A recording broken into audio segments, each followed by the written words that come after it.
Bonjour à tous, ça y est, on est en direct. On est ravis de vous accueillir sur ce nouveau webinaire workshop spécialement dédié au SEO, sur la migration en particulier. Sans plus tarder, je vais laisser la parole à nos deux speakers, Nicolas et Julie, pour se présenter et après rentrer directement dans le vif du sujet. Je vous informe juste qu'il y a un onglet chat si vous voulez interagir avec nous tout le long du webinaire et aussi un onglet questions sur lequel vous pouvez indiquer toutes vos questions. Julie, Nicolas y répondront progressivement durant le webinaire quand c'est le moment et aussi une partie vraiment dédiée Q&A à la fin pour prendre le temps de répondre à toutes vos questions. Donc, je laisse directement la parole à Nicolas pour se présenter et à Julie. Et n'hésitez pas à nous poser toutes vos questions sur le chat et l'onglet questions.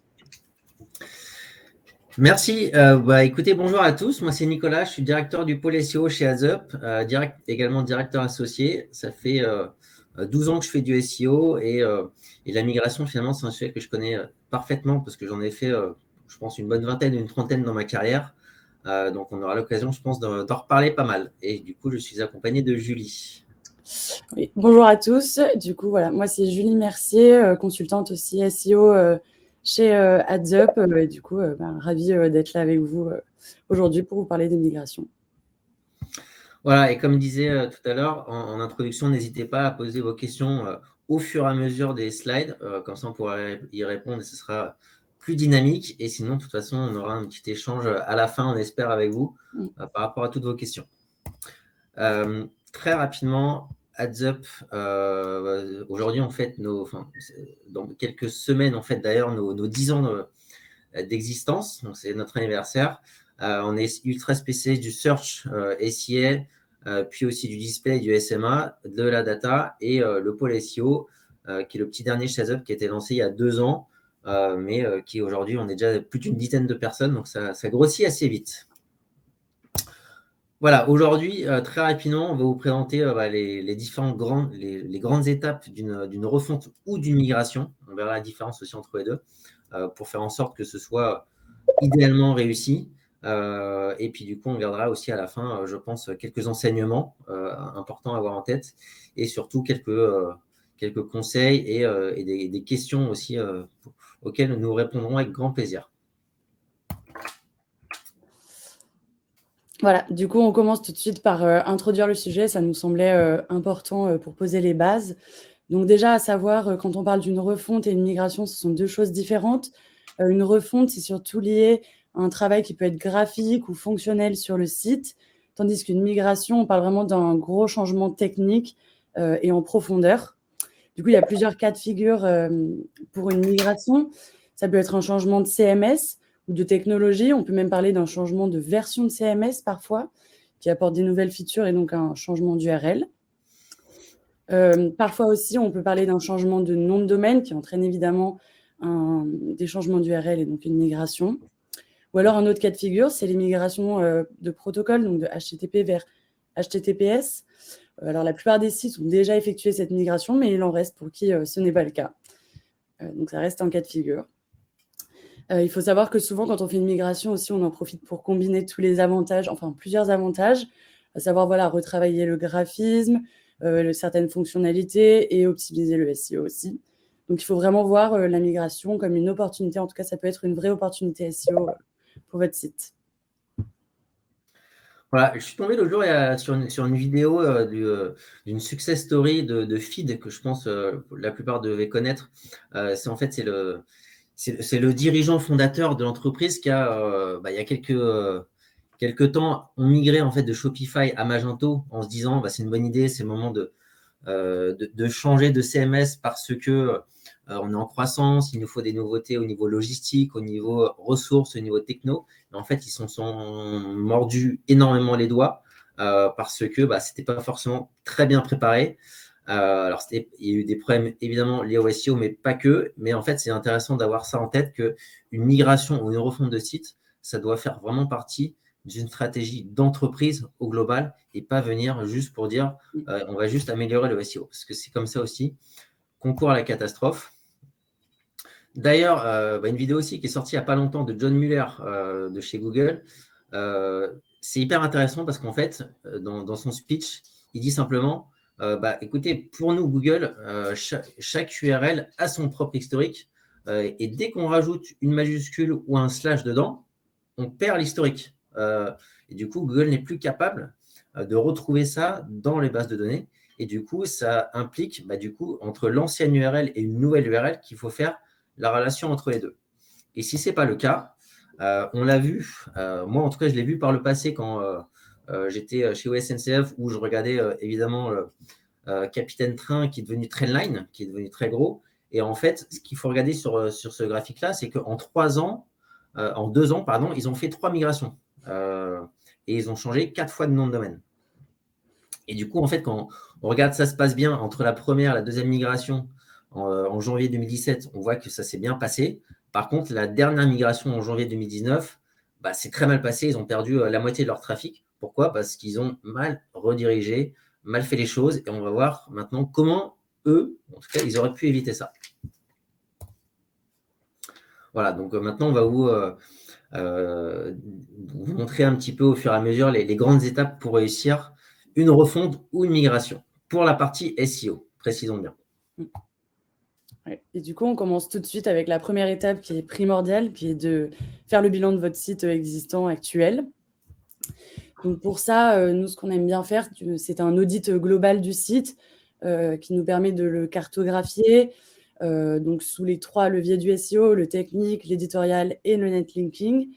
Et de cette manière, on comprend exactement comment est-ce qu'il est fait, son état actuel. On peut identifier tous les problèmes pour pouvoir prévoir de ne pas les reproduire et surtout de les corriger sur le nouveau site.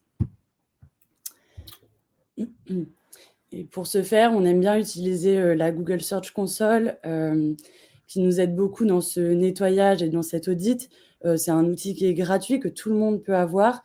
On n'est pas obligé de payer beaucoup pour avoir un outil cher. La Google Search Console déjà commence par nous soulever des erreurs importantes et ça nous permet de faire un premier ménage. Et ensuite, c'est aussi important pour cartographier, donc d'avoir une très bonne vision de tous les URL présents sur votre site. Pour ça, nous, on aime multiplier les sources à travers lesquelles on analyse ces URL. Donc là, ici, je vous ai mis un exemple des outils qu'on pourrait utiliser. L'idée, c'est effectivement d'être très précis et d'oublier aucune page dans cette migration pour pouvoir tout rediriger, ne pas créer de page 404, ne pas oublier des pages ayant des backlinks ou faisant du trafic. Et il faut savoir qu'il y a une source ultime que je n'ai pas mise ici, mais qui est bonne à connaître pour trouver vos URL. Ce sont les logs pour avoir accès à toutes les pages qui sont visitées par les internautes et par Google. Et ça vous permet beaucoup plus facilement et sereinement de détecter d'ailleurs, par exemple, des pages orphelines. Voilà, ça permet vraiment de lister, surtout de ne rien oublier. Il faut vraiment multiplier toutes les sources. Il y a des outils gratuits, d'autres payants, évidemment. Mais comme ça permet, comme disait Julie, de ne rien oublier. Ça, c'est vraiment limite une des étapes les plus importantes dans les premiers chantiers. C'est clair.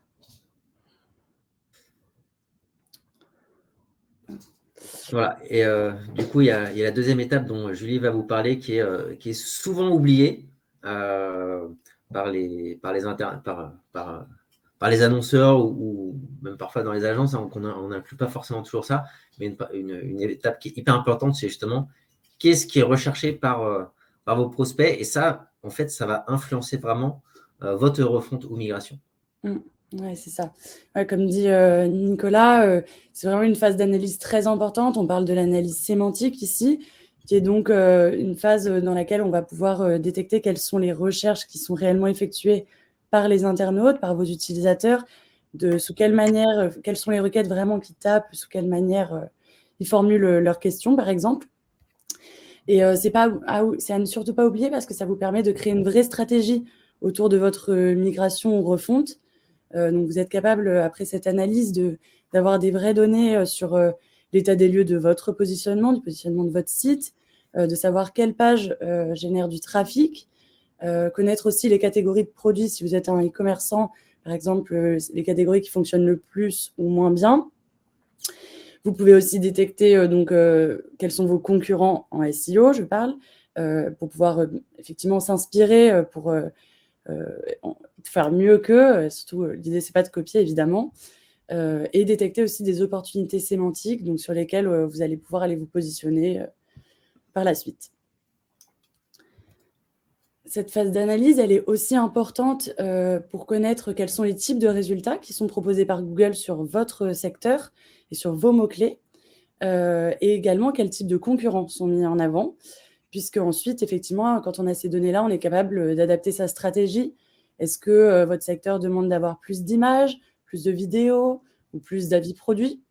Donc nous, effectivement, on le fait au quotidien en SEO, mais pour une refonte, ça peut clairement orienter votre stratégie, donc c'est très important de l'avoir en tête.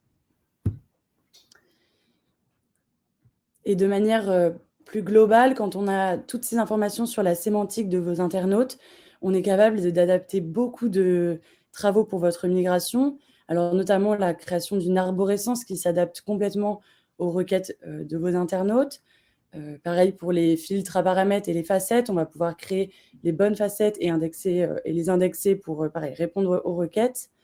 La structure de vos URL aussi pour bien répondre aux chemins de navigation des internautes et avoir des URL optimisées. Évidemment, le contenu on-site, ça paraît assez évident qu'on va pouvoir l'optimiser. Et effectivement, à aussi pouvoir monitorer sur les bons mots-clés et les bonnes pages stratégiques pour la suite. Voilà. Et du coup, à la suite de cela, on a réalisé une grosse phase d'analyse de l'existant avec aussi une partie éditoriale. Et du coup, on a tous les prérequis pour lancer la migration. On va pouvoir créer les recommandations à travers d'un cahier des charges. Ouais, et du coup, là, on va plutôt embrayer sur la partie technique, purement SEO, évidemment. En fait, ce qu'on va faire, c'est avec un cahier des charges, c'est lister finalement tout ce qui est nécessaire au bon SEO pour le nouveau site. Et en fait, il y a beaucoup d'éléments à lister pour éviter justement les erreurs. C'est aussi pour ça qu'au préalable, on avait réalisé un pré-audit ou un audit assez complet pour voir qu'est-ce qui n'allait pas sur le site, justement pour ne pas le répliquer. Et du coup, dans ce cahier des charges, qu'on donne justement à la fois aux développeurs, à la fois aux UX, à la fois aux équipes produits, etc. Voilà, vraiment, il faut que ce soit montré en interne. C'est tous les éléments au final qui sont liés au SEO en termes de balisage sémantique, en termes de données structurées, comment on va faire nos filtres, nos facettes, est-ce qu'on va utiliser une techno plutôt qu'une autre. Moi, ce qu'on aime bien donner aussi, c'est tout ce qui est balise Open Graph, Twitter Card, même si ce n'est pas lié au SEO directement, parce que ça n'a pas d'impact directement, mais si ce n'est pas les SEO qui s'en occupent, personne ne les donne. Donc, du coup, c'est toujours intéressant de pouvoir les donner, parce que ce n'est pas les équipes SMA qui vont le faire.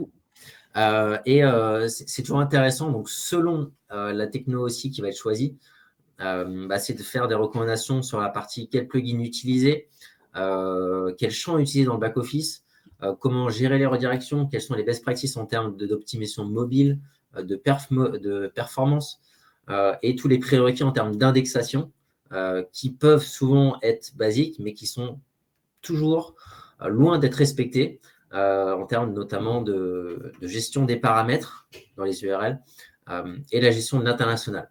Et de la même manière, ce qu'on aime bien faire aussi chez nous, c'est parler un petit peu d'accessibilité web, même si ce n'est pas directement lié au SEO, mais ça peut quand même avoir un impact. C'est toujours redonner les best practices en termes d'accessibilité Internet pour les malvoyants et autres. Donc, c'est toujours intéressant de pouvoir donner ces recommandations. Et tout ça, en fait, on va formaliser toutes nos recommandations en listant tous ces points-là, en les présentant. Ça, c'est important aussi. On ne va pas juste envoyer ça. Il faut qu'on les présente aux différents acteurs de la migration. Et encore une fois, même si c'est un cahier des charges technique, ça ne doit pas être présenté qu'à la technique. C'est vraiment à l'ensemble des acteurs de la refonte si on veut que ce soit pris en compte. Et ce sera une des clés de succès de votre refonte ou de votre migration. Et évidemment, il faut savoir aussi les accompagner derrière. Ça, c'est quand même important. Et quelqu'un qui travaille bien va non pas juste dire il faut faire ci, il faut faire ça, un sitemap, voilà Google, comment il fait, machin. Faut vraiment, si on veut éviter les erreurs, gagner du temps, éviter des allers-retours, éviter des erreurs d'implémentation, d'intégration, etc., on essaie de donner du code HTML ou des données structurées ou un exemple de sitemap, etc. etc.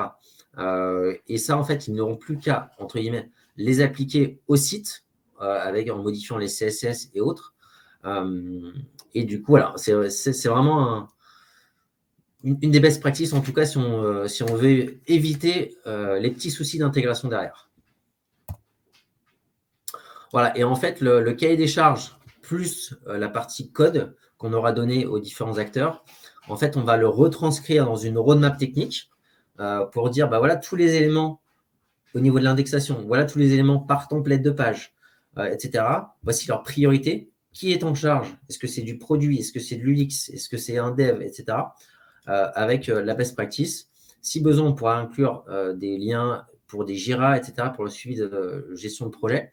Et en fait, ce fichier-là pourra permettre par la suite en fait, d'être un cahier de recettes pour s'assurer que tous les éléments ont été pris en compte ou pas pour la partie SEO. Et du coup, ce qui nous permettra par la suite justement de voir qu'est-ce qui manque pour une MEP et est-ce que c'est grave ou pas si tel élément ou tel élément n'a pas été respecté faute de temps, de ressources, de priorisation. Ça permettra de voir tout ça. Et en fait, dans la même lignée, finalement, on va aussi travailler, nous, SEO, en collaboration avec les équipes produits qui sont en général les UX et UI pour la partie wireframe et maquette. Et en fait, on va créer l'arborescence qui a un impact à la fois technique et qui a un impact à la fois sur la partie éditoriale. Comme Julie vous l'a dit tout à l'heure, cette arborescence doit être réalisée pour couvrir les besoins SEO, parce que si on n'a pas de page, on ne peut pas se positionner sur un mot-clé ou des mots-clés. Donc, ça paraît bateau, mais c'est comme ça aussi qu'on fait une bonne arborescence. Ce n'est pas l'objectif aujourd'hui de présenter comment on fait une bonne arborescence, mais en tout cas, aujourd'hui, on vous a mis un exemple qui fonctionne plutôt bien pour un nouveau site.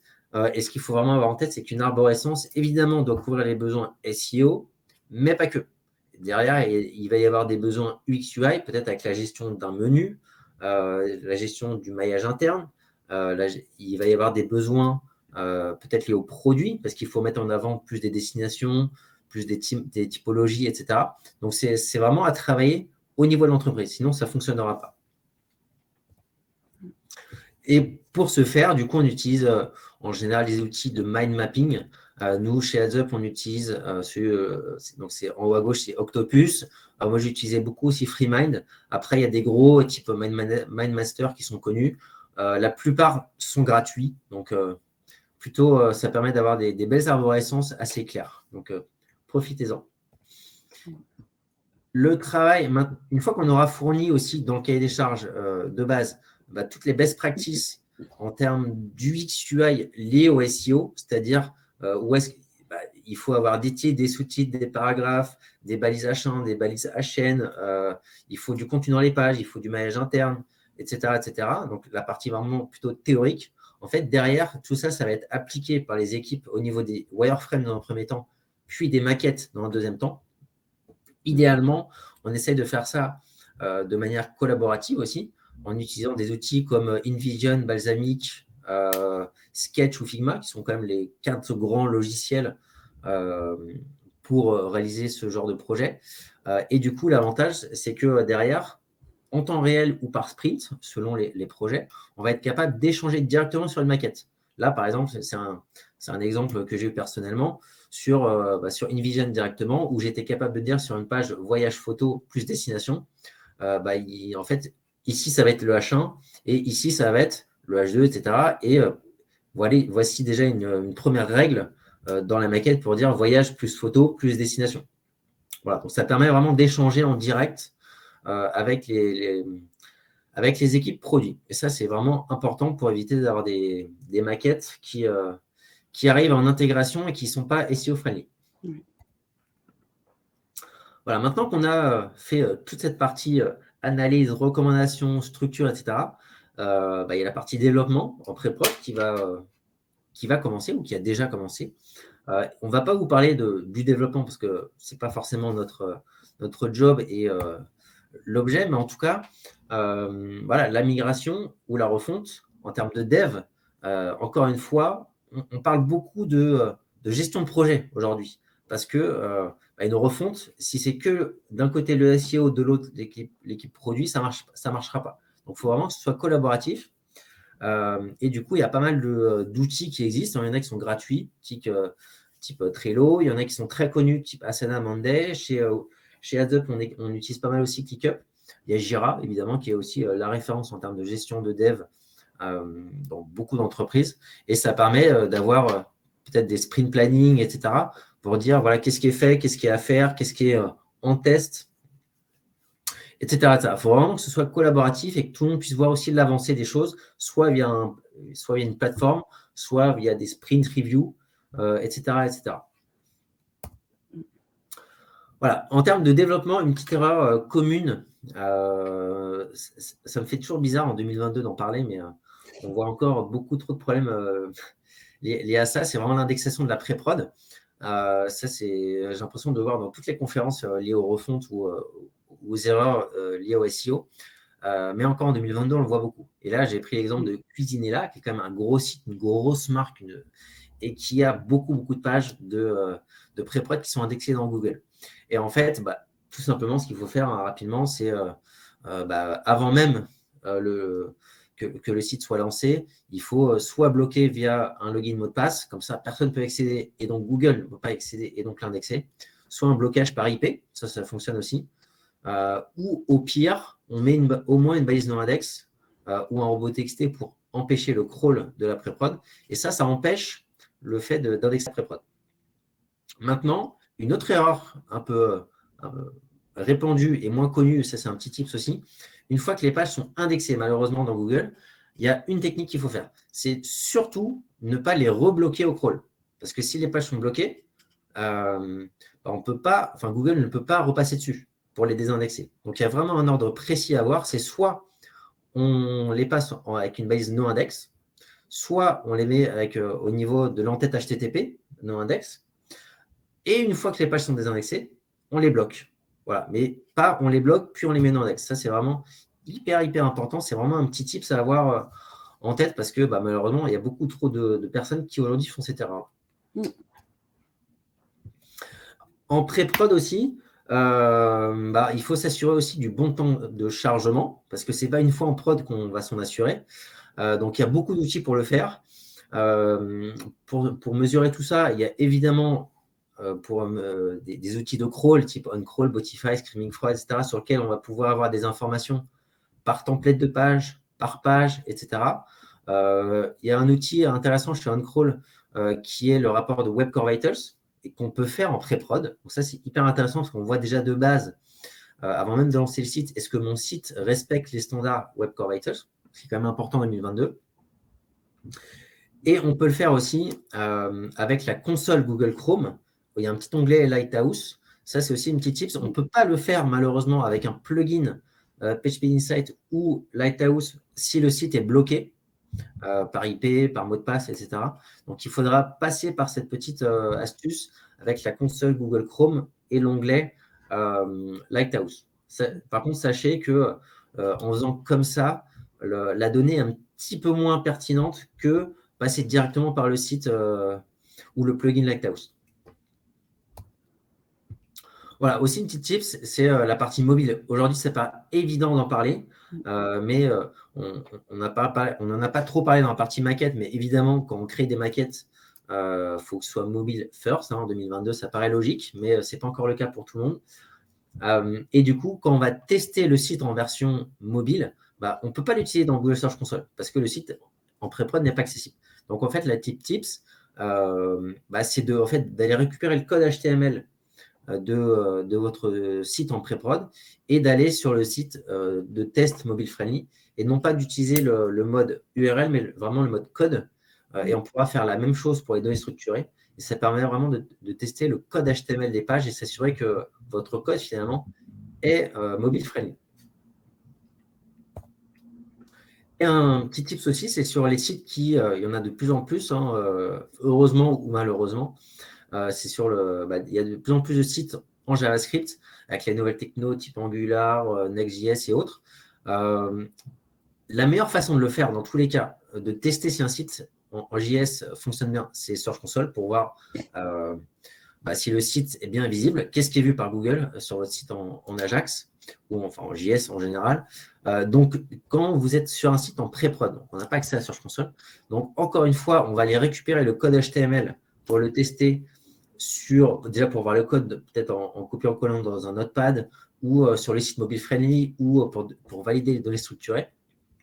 Et vraiment, ce qui est important, encore une fois, c'est de ne pas utiliser le code HTML quand on fait CTRL-U ou pomme quelque chose, je ne sais pas sur Mac, pour récupérer le code HTML, parce que c'est le code HTML avant JavaScript. Donc, en fait, il ne faut surtout pas utiliser ça. Ce qu'il faut faire, c'est vraiment, on veut récupérer le DOM, donc ce qui est récupéré dans la console Google Chrome. Et en fait, vous allez copier le code de la console Google Chrome parce que c'est le code récupéré après exécution de JavaScript. Et en fait, c'est ce code-là que vous allez tester, donc ce code de pré-prod, que vous allez pouvoir tester sur les différents outils. Ça, c'est vraiment important. C'est la gestion du JavaScript en général n'est pas simple, mais notamment encore plus complexe pour des sites en développement et en pré-prod. Voilà. Et du coup, on arrive à une étape qui est cruciale dans votre migration, c'est les redirections. Si on ne les fait pas, effectivement, on perd tout. C'est une grosse source d'erreur en SEO. Et voilà, comme je disais, le plus gros risque, c'est de perdre tout l'historique de vos pages et toute l'autorité. Et ça voudrait dire recommencer à zéro. Donc, vraiment, scénario catastrophe à éviter. Donc pour éviter ce scénario catastrophe, déjà, j'ai voulu vous mettre une checklist un peu ultime sur le plan de redirection. Ce qu'il faut retenir, c'est surtout que l'idéal, c'est de le faire page à page pour effectivement n'en louper aucune et se limiter la marge d'erreur. Si on ne trouve pas de page équivalente, le mieux, c'est de trouver une page la plus proche possible en termes de sujet couvert ou de catégorie de produits, par exemple. Tout ce qui est redirection vers la home page, c'est pas souhaitable, donc il faut le faire le moins possible et uniquement pour des cas isolés, où il n'y a pas d'autre solution. Une recommandation surtout à ne pas oublier, et vraiment, je veux insister dessus, c'est le fait de tester le plan de redirection sur le site en pré-prod. Ça permet de ne pas courir vers la catastrophe, de se rendre compte des erreurs avant que ce soit en ligne.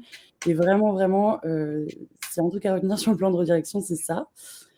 Et aussi, ce que je peux vous recommander, c'est de tester les status codes des pages de destination de vos redirections, parce que ça vous permettrait de vous rendre compte si vous redirigez vers des pages 404 ou vers d'autres pages 301, donc qui créeraient une chaîne de redirection. Voilà, c'est une bonne astuce pour se rendre compte de ces erreurs-là. Voilà, c'est petite tips importante, parce que c'est bien de se dire mon URL A pointe vers ma bonne URL B, mais si mon URL B est en 404, en fait, votre redirection n'est pas bonne. Ouais. Voilà. Aussi, un point important, c'est effectivement de mettre à jour les redirections existantes pour éviter la catastrophe, puisque dans le meilleur des pires cas, ça pourrait alourdir votre site et avec le fichier htaccess qui serait trop lourd et des redirections inutiles. Et dans le pire des cas, vous pourrez créer des chaînes ou même des boucles de redirection. Donc voilà, vraiment mettre à jour vos redirections existantes pour éviter ces catastrophes-là. Notre bonne pratique à mettre en place aussi, c'est le fait d'utiliser des regex, regular expression, pour alléger votre fichier htaccess et donc ne pas alourdir votre site. On a eu le cas avec un client où effectivement, on avait un plan de redirection qui contenait 11 000 lignes de redirection. Effectivement, c'était beaucoup trop lourd pour le fichier htaccess, donc on est passé par des regex et on a pu réduire à 530 lignes. Donc voilà, je pense que vous comprenez l'importance des regex et l'impact que ça peut avoir, ou en tout cas le non-impact que ça peut avoir sur votre temps de chargement si vous les utilisez. Donc une bonne recommandation. Et voilà, ici je vous ai mis justement, Nico vous en a parlé vite fait, mais voilà, il y a des scénarios catastrophes qu'il faut absolument éviter. Alors typiquement, une redirection de HTTP vers HTTPS qui finalement atterrit sur une page 404, ça c'est un scénario catastrophe. Et un autre scénario à complètement éviter, c'est une redirection d'une page A vers une page B, qui elle-même redirige vers A, et du coup, ça fait une boucle infinie de B vers A, de A vers B. Voilà. Et ça, justement, on s'en rend compte en checkant le plan de redirection sur le site en pré-prod. Voilà. Et ça nous permet de corriger ces erreurs-là. Ensuite, une question que tout le monde se pose, en tout cas que nos clients nous posent très souvent, c'est de savoir combien de temps est-ce qu'on garde nos redirections sur un site? Alors la réponse, j'ai envie de dire, c'est idéalement le plus longtemps possible. C'est d'ailleurs ce que Gary de chez Google dit aussi. Et sinon, au moins 1 an, c'est en tout cas la durée minimum pour une redirection. Et il y a une autre manière aussi de pouvoir identifier si vous pouvez enlever ou non une redirection, une manière, j'ai envie de dire, 100% sûre, c'est de regarder vos logs, encore une fois, parce que tant qu'une URL est visitée par Google ou par des internautes, c'est que potentiellement elle est indexée. En tout cas, il y a du trafic, et du coup, il faut garder les redirections, puisque si on les coupe, on va créer une page 404. Et d'ailleurs, si on coupe une redirection où il y a des backlinks aussi, on perd ces liens. Donc, pareil, avant de couper une redirection, il vaut mieux vérifier que vous n'ayez pas de backlink avec cette page. Et une autre question que nous posent souvent les internautes, nos clients, c'est de savoir qu'est-ce qu'on fait des images. Est-ce qu'on doit les rediriger? Alors, pour répondre à cette question, effectivement, il faut se demander d'abord, est-ce que vos images ont un intérêt SEO? Est-ce qu'elles génèrent du trafic? Est-ce qu'elles se positionnent sur Google ou sur Google Images? Par exemple, j'ai l'exemple d'un client qui est en bijouterie, donc pour lequel les images sont très importantes, puisque le style du bijou, effectivement, est un critère important pour les clients. Et donc, on remarque que dans ce secteur, il y a beaucoup de résultats images qui se positionnent sur Google. Donc, dans ce cas-là, effectivement, il va falloir rediriger toutes les images. Et si ce n'est pas le cas, qu'il y a peu d'intérêt SEO, on vous recommande de sélectionner votre top 20 images, je dirais, et de les rediriger correctement. Et le reste, vous pouvez rediriger vers la homepage. Du coup, ça ne pose pas de problème pour le coup. Voilà. Et une fois qu'on a fait tout ça, donc, on a terminé, j'ai envie de dire, la phase d'analyse, de construction, de correction de votre site avant la mise en ligne. Et on considère que le site, à cette étape-là, il est développé, il a été testé et il a été approuvé. Et donc, c'est le moment fatidique tant attendu. On peut mettre en ligne le site. Voilà, et du coup, quand on met en ligne le site, ça c'est une erreur aussi fréquente malheureusement, c'est qu'est-ce qu'on fait entre le moment, notamment pour un nouveau site, un nouveau domaine, etc. Il y a des fois un petit peu de temps pour la propagation des DNS, donc le site n'est pas forcément disponible. Donc l'idéal, évidemment, c'est soit le site est disponible tout de suite, il n'y a pas de temps de latence parce que c'est juste une refonte graphique et donc il n'y a pas d'impact sur le serveur, ça. Donc le site est dispo tout de suite, il n'y a pas de problème. Par contre, ce qu'on voit et ce que j'ai vu récemment, malheureusement sur un site client récemment, c'est que pendant qu'ils ont fait la migration, on n'avait pas mis de code de maintenance, donc le status code 503, et ils avaient mis 404 pendant quelques heures, voilà, donc que tout arrive. Et donc ça peut vraiment être un cauchemar à la fois pour les utilisateurs, à la fois pour Google. Donc vraiment la best practice, si le site doit être offline pendant quelques minutes ou quelques heures, c'est vraiment utiliser le status code 503. Voilà, maintenant le site est lancé, le site est en HTTP 200, tout fonctionne correctement. On n'a pas fait de rollback, ça aussi c'est important. On n'a pas trop parlé, mais tant que tout n'est pas parfait, on n'est pas à l'abri d'un rollback, et je sais de quoi je parle. Et du coup, on s'assure que maintenant que le site n'est plus en rollback, le site fonctionne bien, il a été crawlé, tout a été testé. Maintenant, on va s'assurer que l'indexation fonctionne correctement. Et pour ça, il y a quelques petits tips aussi qu'on voudrait vous partager. Évidemment, la première chose à faire, et ça on l'aura déjà fait en pré-prod et on le refait en prod, c'est le sitemap XML qui, encore une fois, est un peu décrié en SEO, un vrai intérêt, un vrai impact sur l'indexation des nouvelles URL. Et il y a une technique aussi qui n'est pas toujours très connue d'ailleurs.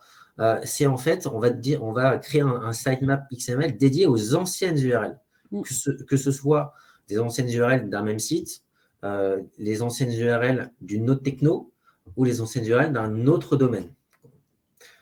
Et du coup, ce qui est important, pourquoi on va faire ça? C'est parce que vu qu'on a tout redirigé de l'autre site, Google n'a plus accès à l'ancien sitemap XML.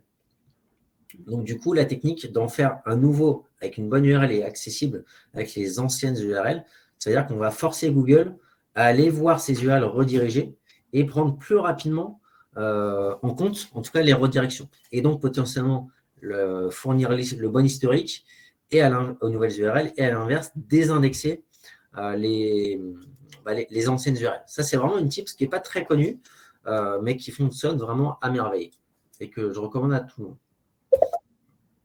De la même manière, attendez, j'ai une petite question.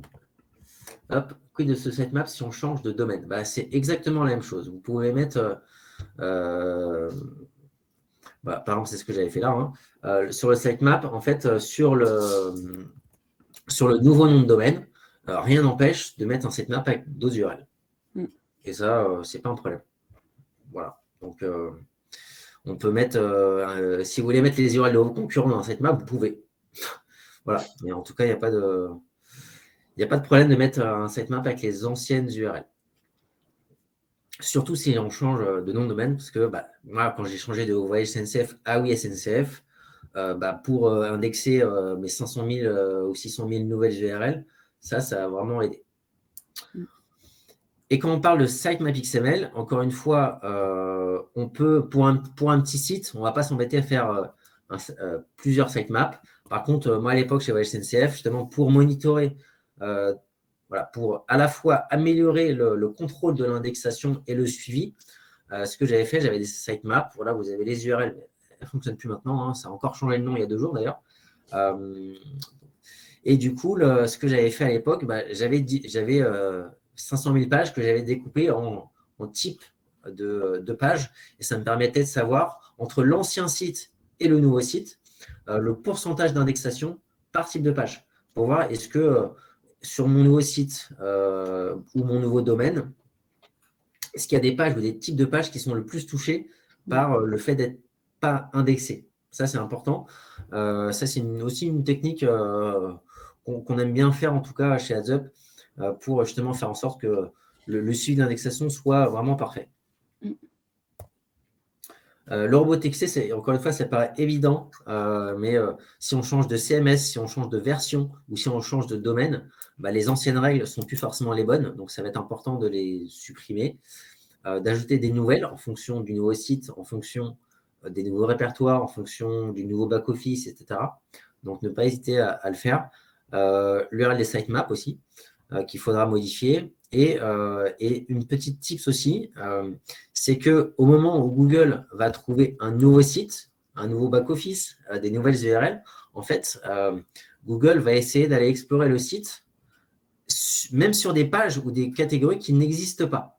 Et donc, c'est aussi pour ça, souvent, vous allez voir quand vous faites un nouveau site ou une refonte, vous allez avoir un pic, soit de redirection, soit de 404 dans Google Search Console, parce que Google a essayé de trouver des nouvelles URL qui n'existent pas. Donc, forcément, si ça n'existe pas, on remonte une 404 ou des 301 selon les règles.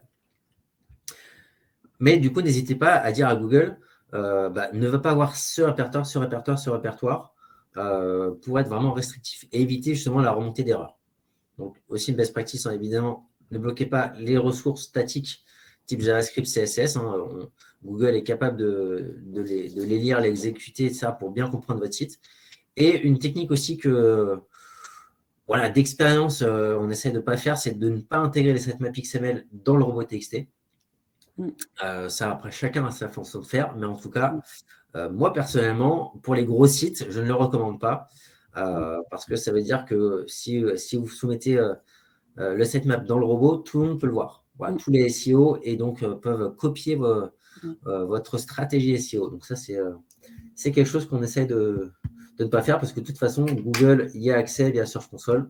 Donc, le mettre dans le robot TXT, moi, il n'y a pas d'intérêt. Tout à fait.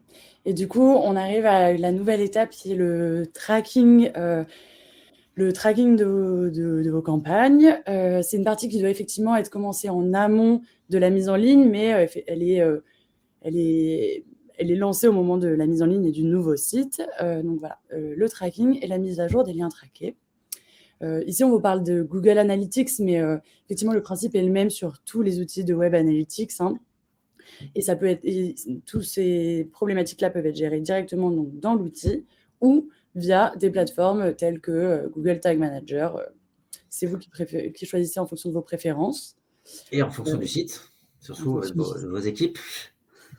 Voilà, et justement, c'est un travail qui est absolument à faire en collaboration avec vos équipes, dev et tracking, puisque c'est un travail collaboratif pour le coup. Donc, pour changer ces paramètres, il faut aller dans les paramètres, administration au niveau de la propriété dans Google Analytics. Et ici, il y a plusieurs éléments à modifier. Alors, d'abord, l'URL par défaut de la propriété, s'il a changé, évidemment. Le protocole HTTP, HTTPS, s'il a changé aussi. Vous allez devoir ajouter une nouvelle propriété ou une nouvelle vue avec donc votre nouveau site. Il va aussi bien falloir remettre donc sur votre site là directement remettre l'UA sur votre nouveau site pour pouvoir le traquer. Et si le CMS change, il ne faut pas oublier aussi de changer tous les paramètres e-commerce, donc de suivi des conversions, le panier, les commandes, etc. Et d'ailleurs, si c'est une refonte, je vous conseille aussi d'en profiter pour activer GA4. Ce sera le bon moment de le faire. Ouais, étape importante pour pouvoir avoir l'historique en fait entre l'ancien et le nouveau site. Ouais, et malheureusement, j'ai déjà vu des cas où c'est un UA différent. Et donc, du coup, on est obligé de mixer entre deux propriétés ou deux vues différentes. Et c'est jamais évident pour s'y retrouver. Ouais, c'est clair. Et du coup, le tracking, effectivement, c'est encore plus large. Ça dépasse un petit peu le SEO, mais c'est important d'en parler. S'il y a un changement d'URL, tous les leviers payants doivent bien changer les URL qu'ils traquent. Et du coup, ici, le rôle du SEO, ce serait de fournir ces nouveaux liens, les nouvelles URL à toutes les personnes en charge de ces leviers-là pour qu'ils puissent mettre à jour leur tracking, puisque si on renvoie vers une URL si on renvoie vers une URL en redirect ou en 404, on risque de perdre tout notre tracking. Donc, c'est vraiment pas ce que l'on souhaite.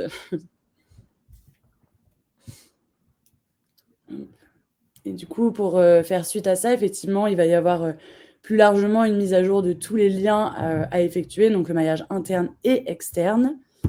Et on commence avec effectivement le maillage interne, donc tous les liens dans votre site. Et il ne faut surtout pas oublier, évidemment, tous les liens vers les images, les vidéos. Souvent oublier aussi les ressources statiques, JS, CSS, les fontes, et même les liens internes dans ces fichiers, dans ces ressources, des liens à mettre à jour. Donc vraiment, il faut être très attentif. C'est souvent un point qui peut être oublié et qui est pourtant essentiel.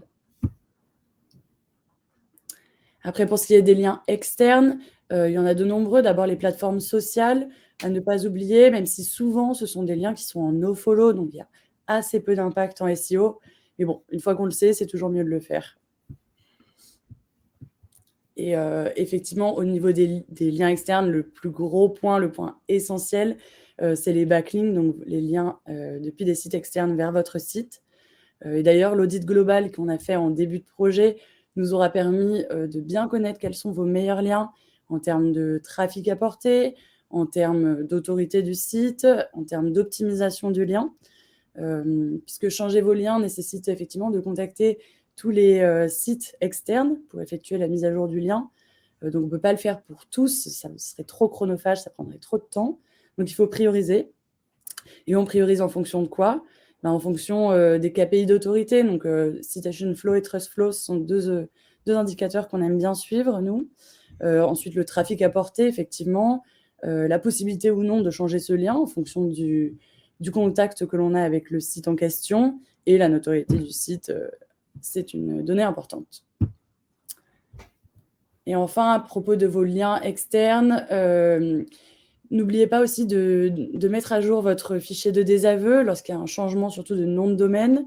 Voilà, vous pouvez le mettre à jour, surtout que souvent, il est très peu mis à jour, ce fichier. Quand je le vois chez nos clients, il est peu mis à jour. Donc, vous pouvez même en profiter pour faire du ménage, ça ne fera pas de mal. Voilà. Et du coup, là, on arrive à une étape clé qui est En fait, on a terminé tout ce qui a un lien avec le SEO, j'ai envie de dire.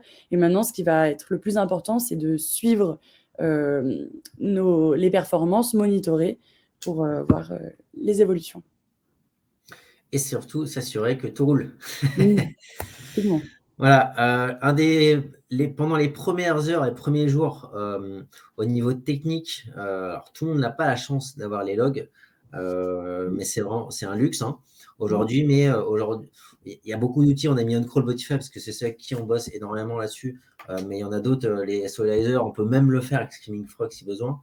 C'est un peu plus complexe. Mais en tout cas, avec des outils, avec des plateformes comme celle-ci, avec le suivi des logs, ce qu'on va pouvoir voir notamment, c'est est-ce que Google crawl autant d'URL avant la refonte ou migration qu'après. Si ce n'est pas le cas, c'est qu'il peut y avoir un souci. Est-ce que Google crawl toutes les nouvelles URL? Ça, c'est une donnée importante. Et aussi, est-ce que Google ou les internautes aussi vont tomber ou crawler des URL, des pages d'erreurs. Erreur 404, erreur 500, etc., etc. Et ça, au final, c'est les logs qui vont nous permettre de monitorer ça. Et voilà, et c'est hyper important, si vous pouvez les avoir, de pouvoir les suivre. C'est vraiment une mine d'or d'informations. Pour suivre l'indexation, donc il y a beaucoup de façons de faire. Le mieux, évidemment, étant Google Search Console, parce que d'un côté, dans le rapport de couverture, on a le nombre de pages indexées par jour. Donc ça, c'est plutôt intéressant. Au global du site, ou on peut le faire par propriété si vous voulez le faire par sous-domaine ou que vous avez une propriété par répertoire, c'est encore mieux. Voilà, sur les gros sites, comme ça, on a l'indexation par répertoire. Ça, c'est quand même hyper intéressant entre l'ancien et le nouveau. Et du coup, ce qui est intéressant de voir sur ce graphique-là, c'est que le 9 novembre, on a fait une migration pour un client. Et en fait, j'ai fait beaucoup de ménages. J'ai supprimé beaucoup de pages entre l'ancien CMS Drupal et le nouveau sur WordPress. Et en fait, on voit qu'au niveau impression, il n'y a pas eu de problème. Il n'y a pas eu de baisse d'impression. Donc, ça montre que le ménage aussi a été positif. Et ce n'est pas grave s'il y a moins de pages indexées. Ça, c'est important d'avoir en tête. Et l'indexation peut se faire aussi via Google Search Console avec les sitemaps XML, encore eux, parce que ça permet de voir dans l'onglet sitemap, sur le nombre de pages envoyées dans le sitemap, combien sont réellement indexées. Donc ça, c'est vraiment… on vous embête beaucoup avec les sitemaps, ça paraît un peu bateau, mais ça reste un outil puissant.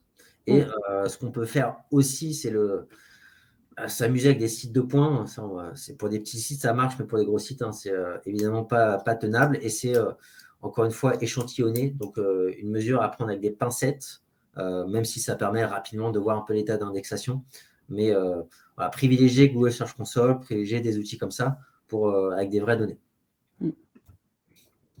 À l'époque, ici, je vous mets l'exemple que j'avais fait quand j'étais passé de SNCF à SNCF. Donc plus 500 ou 600 000 URL. En termes de suivi de position, en fait, ça va servir à rien de suivre 1 million de mots-clés, si vous appelez un Rakuten, ou même des petits sites. Si vous avez 10 000 mots-clés qui sont positionnés, ça ne sert à rien de suivre 10 000 mots-clés un à un. Voilà, ça coûte très cher en outils aussi. Donc, l'idée, c'est peut-être d'avoir des échantillons de mots-clés qui sont à la fois des génériques, à la fois des top mots-clés, à la fois des mots-clés représentatifs d'un tout, de suivre le nombre de mots-clés positionnés avant, après migration ou refonte, le nombre de pages positionnées, ça c'est intéressant aussi à voir, le taux de présence dans le top 10, top 20, top 30. Après, vous pouvez avoir du détail en fonction de l'évolution des dates chaque semaine.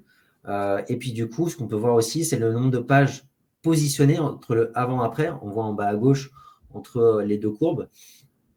Est-ce que le nombre de pages positionnées avant remonte en quelques temps au niveau d'après? Ça, c'est important à avoir en tête en termes de suivi. Nous, à l'époque, moi, j'utilisais MyPoseo. Il y a beaucoup d'outils qui existent sur le marché. Voilà, et maintenant qu'on a suivi l'indexation et donc le positionnement et donc le trafic, c'est important de suivre l'état de votre business avant-après migration.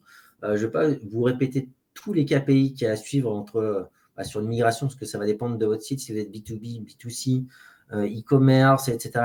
Mais idéalement, suivre le trafic, le business, que ce soit des leads, que ce soit des ventes, les transactions, les inscriptions newsletter, etc. Il y a 50 000 KPI, on ne va pas revenir dessus. Mais là, je voulais vous montrer un petit exemple que moi, personnellement, j'ai vécu à l'époque où on a migré un des sites à Europe à l'époque de HTTP à HTTPS sans que je sois au courant. Donc, je vous parlais beaucoup de communication avec Julie tout à l'heure parce que c'est primordial entre les équipes. Et là, il n'y en a pas eu.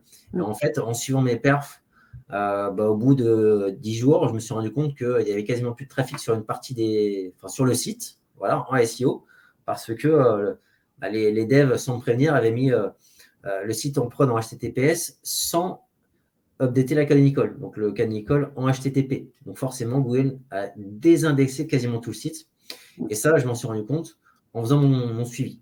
Et ça, c'est vraiment important de suivre l'état de votre trafic, votre business avant, après refonte, d'où aussi le fait d'avoir un tracking bien réalisé. Voilà, ça, c'est des erreurs, mais ça forge l'expérience. Voilà, pour finir sur cette discussion, quelques takeaways en tout cas à avoir en tête. Si vous faites une refonte ou une migration de site, le premier point, c'est vraiment, on en a parlé au début, c'est que quand vous faites une refonte, une migration, il faut vraiment que le SEO il soit embarqué dans une stratégie globale d'entreprise, parce que le SEO ne va pas avancer d'un côté avec la refonte de l'autre, hein, on l'a vu. Quand on parlait d'images, de vidéos, etc., il faut que ce soit relié à une stratégie globale. Sinon, de toute façon, le SEO ne sera pas pris en compte. On l'a vu avec la migration HTTP, HTTPS qui a tout perdu. Je n'étais pas embarqué dedans, donc ça n'a pas marché. Donc, il faut vraiment que le SEO soit dans une stratégie d'entreprise au global. On l'a vu avec Feed au départ. Évidemment, la communication entre les équipes. On a vu que s'il n'y a pas de communication entre SEO, produits, marketing, tech, etc., c'est là où on commet soit les erreurs, soit des manquements pour la refonte. Et évidemment, on s'aperçoit que ça marche moins bien comme ça. Il faut suivre un process pointilleux avec tout ce qu'on vous a expliqué aujourd'hui, de la fourniture des besoins SEO à la recette en passant par l'aide au développement, etc. Voilà, il y a vraiment une méthodologie à avoir sur laquelle il ne faut absolument rien oublier. Encore une fois, comme le SEO, en général, il y a beaucoup de choses à avoir en tête. Il faut essayer de tout poser et surtout tester. À chaque étape du développement, en pré-prod, en prod, surtout en prod. Hein. Vous ne dites pas que c'était OK en pré-prod, donc ça va être OK en prod. Croyez-moi, d'expérience, ce n'est jamais le cas. Donc voilà, ça c'est vraiment important à avoir en tête. Et en fait, sachez, là j'ai repris l'exemple de Gatien qui est chez Luco, qui m'a fourni ce petit graphe il y a quelques jours pour vous montrer qu'en fait une refonte, en général, il y a beaucoup plus d'inconvénients que d'avantages en SEO. C'est en général ça. Et en fait, il y a quelque chose qui est intéressant, c'est que ça peut être positif. Il y aura toujours une perte à court terme parce que vous changez d'URL, donc vous changez d'historique. Mais si tout le process qu'on vous explique aujourd'hui est bien fait, on va retrouver au moins en quelques semaines ou quelques mois, selon la taille des sites, le niveau d'avant. Et en fait, quand vous allez faire un nouveau site, Google va réévaluer votre site de A à Z. Et en fait, c'est ce qui s'est passé chez Luco. En fait, ils ont bien respecté tout ça. En fait, donc, évidemment, ils ont été déclassés pendant quelques semaines, le temps que les nouvelles URL changent, soient prises en compte, etc. Et vu que le site, après refonte, était meilleur qu'avant, en fait, ils ont été réévalués au-dessus du niveau d'avant. Donc, c'est pour vous montrer que une refonte ou une migration, en général, il y a plus de pertes que de bénéfices. Par contre, il peut quand même y en avoir des bénéfices. C'est bien fait. Ouais, voilà. Je prends ta question, Anthony. Quelle recommandation sur le timing de migration, tout d'un coup ou par étape? Quelle période de transition en moyenne? Alors, c'est une très bonne question. Là-dessus, je vais répondre par la fin. La période de transition en moyenne, alors là, chez Luco, on le voit, ça a duré 1 mois, ce qui pour moi est très court. Moi, par exemple, chez WSNCF, entre le avant-après, ça avait duré 3 mois pour que je récupère le niveau d'avant full ou mieux. Voilà. Donc, ça va dépendre vraiment de la taille du site, de l'historique, mais il y a toujours un impact entre quelques semaines jusqu'à 3 mois, 3-4 mois. Si au bout de 4 mois, vous n'avez pas retrouvé le niveau d'avant, c'est qu'il y a un truc qui a merdé. Voilà. Maintenant, pour répondre à ta première partie de question sur le timing de migration, est-ce qu'on fait d'un coup ou par étape? C'est une bonne question. Moi, personnellement, je l'ai toujours fait d'un coup C'est parfois plus risqué de faire tout d'un coup, parce que s'il y a une erreur, en fait, tout le site est impacté. Plutôt que de fonctionner par type de page, par template, par sous-domaine, par répertoire, ça, c'est des choses qui peuvent bien fonctionner, clairement. Après, c'est vrai que j'ai déjà vu des sites qui vont migrer la page d'accueil qui devient très jolie, etc., mais qui après, en fait, on migre l'intérieur des pages au fur et à mesure. Et en fait, d'un point de vue UX utilisateur, c'est pas la folie, parce qu'on arrive sur une belle page d'accueil, mais le reste du site n'est pas migré, n'est pas refondu, donc c'est très moche.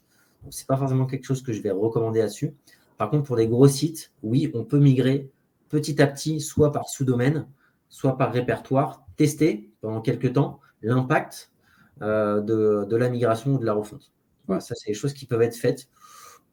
D'expérience, ce n'est pas des choses que j'ai faites, parce que on a toujours été comme ça. Maintenant, je sais qu'il y a des clients qui voudraient faire comme ça et sur lesquels on le fera comme ça. Voilà. J'espère avoir répondu à ta question, Anthony. Ouais, et du coup, effectivement, si vous avez d'autres questions, si vous avez des tips qu'on n'a pas mentionnés, si vous avez observé certaines choses lors d'une migration que vous avez faite, ou alors est-ce que vous êtes en pleine migration, on est curieux d'avoir vos retours et vos retours d'expérience. Voilà, maintenant que vous avez expliqué les étapes, on vous laisse la parole dans le chat pour partager avec nous tout ce que vous voulez. Voilà, n'hésitez pas si vous avez des migrations en cours et que vous avez des questions, des doutes. On a expliqué des étapes, mais évidemment, on pourrait y passer des heures et des heures à en parler, aller en focus sur certains sujets. Donc, il y a peut-être des choses dont on n'a pas parlé volontairement aussi. Donc voilà, s'il y a des petits tips aussi ou des questions, n'hésitez pas pendant quelques minutes encore avant d'aller manger. Yes, n'hésitez pas, dans tous les cas, on vous partagera le support de présentation à l'issue du webinaire très, très rapidement pour que vous ayez aussi en tête tout ce qui a été présenté par Nicolas et Julie. Voilà, bon, en tout cas, s'il n'y a pas d'autres questions, c'est que en général, c'est que tout était clair, j'espère. En tout cas, voilà, vous avez, si je passe ici, vous avez un chat, voilà. En tout cas, sachez que tout était clair. Merci, c'est très gentil. Vous avez nos emails. S'il y a besoin, si vous avez des questions complémentaires, n'hésitez pas à nous envoyer un petit mail ou nous contacter sur LinkedIn, etc. On vous répondra avec grand plaisir. Une petite question de Stéphie. Voilà. Pour la vérification du JavaScript, vous n'avez évoqué la possibilité de passer par OnCrawl. Oui, parce que tout le monde n'a pas OnCrawl.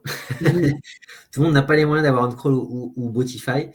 On peut le faire avec, c'est vrai qu'on peut le faire avec Screaming Frog aussi, en version gratuite ou peu chère. Je crois que c'est $100. Un peu plus maintenant parce qu'ils ont augmenté les prix, je crois. Mais pour vérifier JavaScript, évidemment, on peut le faire avec un crawler en regardant avec le JS activé et le JS désactivé. On peut le faire comme ça. Je pense que ça doit répondre à ta question. Mais voilà, on l'a parlé vaguement, mais tout le monde n'a pas accès à un outil qui coûte aussi cher qu'un crawl, Botify ou autre pour crawler avec du JavaScript. Mais Screaming Frog le fait très bien. Voilà, donc n'hésitez pas, c'est vrai qu'on n'en a pas trop parlé, c'est un bon ajout, on peut le faire avec un petit crawler comme Screaming Frog.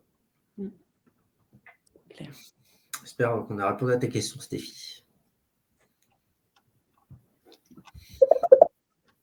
Hop, on a d'autres réponses dans le chat. Ouais, c'est très clair pour Stéphie. Écoutez, il nous reste, je pense, une petite minute. Je vous laisse un dernier mot, Julie et Nicolas, et ensuite, je clôture le webinaire. Merci. Pardon, je te coupe, mais merci à tous pour votre écoute. C'était un plaisir et vous avez nos mails si vous avez encore d'autres questions aussi. Ouais, n'hésitez pas. Merci pour votre participation. Puis bon appétit à tous et bonne journée. Yes, à très vite. Comme je vous ai dit, on vous envoie toute la présentation très prochainement et n'hésitez pas à contacter Julie et Nicolas si vous avez aussi des questions à poser directement. À très vite et n'hésitez pas également à nous suivre sur LinkedIn pour être au courant de toute la programmation de nos prochains événements et webinaires. Je vous laisse et très bonne journée à tous. Bonne journée. Merci, au revoir.